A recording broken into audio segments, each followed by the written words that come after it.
Hey, it's the Empire, Geobasing Empire, Baxter Boxing. Now, man, former unified 140 champion, man, Puerto Rican superstar boxer, man, Danny Swift Garcia, man. He was asked about a native fighter fighting out of Philly, rising superstar fighter in the welterweight division, no other than Jaron Boots Ennis. Right? They're asking Danny Garcia if he was gonna fight him, and Danny Garcia, he says wild stuff, and he basically said that I won't. Ennis won't make his name off me, right? And this is a really big deal, Danny Garcia says this guy needs to earn it, and the thing is, man, Danny Garcia, along with the other champions, they all had opportunity to fight a champion at one point to actually get the title, right?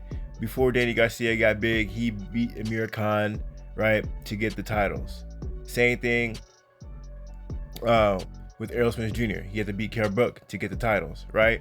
A lot of these fighters were given the opportunity by someone bigger than them to really become a star. And that being said, man, it's a shame that a lot of these fighters are doing the exact same thing they're criticizing fighters that they're doing, basically ducking them, right? The easiest example I can give is Errol Spence and Keith one-time Thurman example, where Errol Spence was coming up and Keith Thurman was saying the whole time that I'm not going to give this kid a chance. He has nothing I have to offer, and maybe when he gets the title, I'll fight him. When Errol Spence Jr. got the title, man, Keith one-time Thurman, he didn't give him the opportunity. He kept saying how he was going to do A, B, C, D, E, F, G, but when Errol Spence finally got the title, and Keith Thurman just didn't fight him, right? Same thing with Danny Swift Garcia, man. Danny Garcia was actually supposed to be a tune-up fight for Amir Khan. Amir Khan was going to be in talks of fighting Floyd Money Mayweather, right? This is a stay busy fight for Amir Khan, and Danny Garcia infamously knocked Amir Khan out with that left hook, and ever since then, Danny Garcia is known for that left hook. That's why that's what made him a star, that Amir Khan fight, right? So that being said, man, it's looking like Ennis is gonna have to go the hard route and become a mandatory for one of these belts and push the pace to get these fights, basically by sanctioned by it. They're gonna have to impose it on them or get stripped of the title. Now, that being said, Jaron Boots Ennis is highly ranked in the IBF, and I do see him becoming mandatory very, very soon, because not only are former world champions or current world champions not wanting to fight him, but fellow contenders don't want to fight him as well, right? So, that being said, Jaron Boots Ennis is having a real hard time fighting anyone in the welterweight division that's really seen as a threat.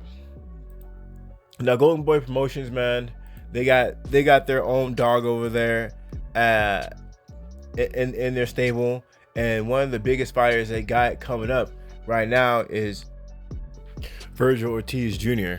He's big under Oscar De La Hoya, and he's basically, his team came out and said he's not gonna be fighting him for a few years.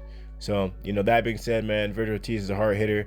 The guy has 18 wins and 18 KOs, and like I said earlier, it's not just the big names as far as former world champions and current world champions that are ducking Jaron Boots Ennis, but it's also fellow contenders. That all being said, man, it's wild because Sean Porter said this guy is the next Roy Jones Jr. Errol Spence said, man, maybe in the future. And Terrence Crawford, he entertained the idea, but let's keep it a buck. When he signs with PBC, he's gonna be only fighting big names on pay-per-view for that Errol Spence Jr. fight. So that's basically he's basically tied up with that right now. So the rumors are that Terrence Bud Crawford is going to sign a 2 or 3 fight deal with the PBC. It's rumored that it could be Keith one-time Thurman, Danny Garcia, Errol Spence, or just Keith Thurman and Errol Spence. So we don't know what's going to happen, but that's most likely Terrence Crawford's route to get this fight with Errol Spence Jr. for undisputed. So that being said, man, Jaron Boots Ennis has looked phenomenal. One of his biggest wins was Sergey Lipinets. You know, he completely dominated Sergey Lipinets and stopped him. The first person to ever stop Sergey Lipinets, man, and he did it in spectacular fashion. His trainer did not know what to tell Lipinets the whole time. He was getting destroyed, and it was just surgical destruction. Like I said earlier, Lipinets he's only been stopped one time, right? And you know, he had losses before, you know, a UD loss to Mikey Garcia, but outside of that, you know, he wasn't getting stopped. So the fact that a contender stopped Sergey Lipinets and Mikey Garcia, 4-division world champion, couldn't stop him, speaks volumes to how elite Jaron Boots Ennis is. Not only that, the kid is young and he has a lot of room to grow. You know, the kid, you know, a lot of people are talking about he has the physique of a Roy Jones Jr. as far as the reach, the height, and everything. Right? He's long, slender, so he has a lot a lot of weight to gain. So that all being said, man, it's a real shame that Danny Garcia isn't fighting a fellow Philly native.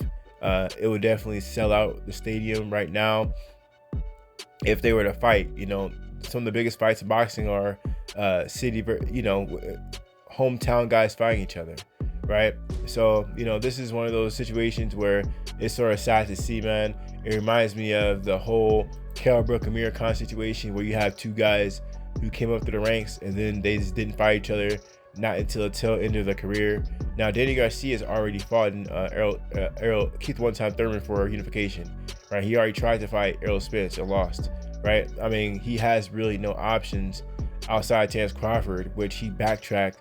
He said he wanted to fight Terrence Crawford, but then all of a sudden he's running it back. So, I mean, Danny Garcia is trying to get these big fights without really trying to put the work back in after suffering back-to-back L's to Errol Spence Jr. and Keith one-time Thurman, you know. That being said, he needs one big win. And, you know, say what you want about Sean Porter, but he already fought big names, right? He fought Dennis Ugas, and he won the fight. A lot of people thought it was controversial, but we've seen Dennis Ugas beat Manny Pacquiao. You know, Sean Porter already fought big dogs coming up as contenders. Danny Garcia, I believe he needs to do the same thing, especially having fighters come out of Philly. You know, you can't be ducking guys coming out of your own city because, you know, you're that big dog, and he just wants the big names without really putting in the work. So, you know, there's not too many big fights at welterweight that are seen as competitive with Danny Garcia, just because he used to be a former world champion at welterweight, right? He was a former WBC world champion at welterweight, and he needs to fight a dangerous fight, not just a fight that's just a cupcake walk, you know. But we'll see, man. Danny Garcia has been extremely inactive in the ring. He hasn't fought in a very, very long time. So that being said, who knows? Maybe he might take a soft touch. You know, last time he lost was to Errol Spence Jr., and that was back in December 5th, 2020. So, you know, it's been, you know, 2 years since then, and, you know, maybe he needs something to get him warm first. But I seriously doubt it, man. It looks like Danny Garcia is just trying to come back for a big one. I don't know. So Danny Garcia did entertain the idea of going at 154 as well, but let's keep it a buck, man. All those fighters at 154 outside of the champions, you know, they're not bigger than Jaron Boots Ennis. You know, they're not bigger than him, right? Maybe the only fighter that's a big name like that is probably a Jarrett Swift Hurd, you know, but that's a bad fight for Danny. Danny's just too small for these 154 fighters. And honestly, you know, he might as well fight someone in his weight class instead of trying to venture up to 154, you know. So we're gonna see how this whole thing plays out with Danny Garcia and Jaron Boots Ennis. But it's a shame that, you know, these contenders aren't getting the opportunity they had, and they had to basically force these champions to fight them. Wild stuff, man. Wild stuff. Anyway, let me know how you guys feel about it, though. Like, comment, subscribe. It's the Empire. Jew about Empire. Peace.